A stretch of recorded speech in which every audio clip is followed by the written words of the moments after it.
Heto na mga kaibigan, ang isa sa pinakamalaking lapis na aking nakikita sa buong buhay ko. Narito na, anong masabi niyo? Wow!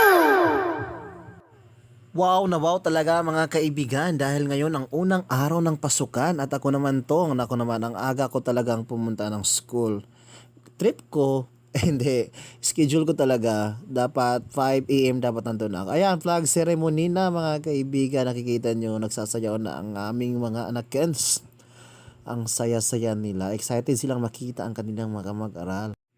Pagkatapos nito mga kaibigan ay pumasok na sila sa silid-aralan at sila'y sumasayaw ng energizer lang naman. At ako'y nagtuturo ng araling panlipunan sa araw na to. At tinanong ko ang mga mag-aaral kung ano ang komunidad. Ang sagot lang naman nila, ang komunidad daw ay mga hayop at ngalan ng mga bagay na kanilang nakikita. Tama nga naman, may punto sila. At ito mga kaibigan, ang isa sa pinaka-exciting, magpakilala sila sa kanilang mga sarili. Ayan, excited sila at masaya. Ayan, babalikan mo natin mga kaibigan habang nagsusulat kami, makikita niyo ang isa sa pinakamalaking lapis na ginagamit ng isang mag-aaral. Dito lamang po yan sa Mojang.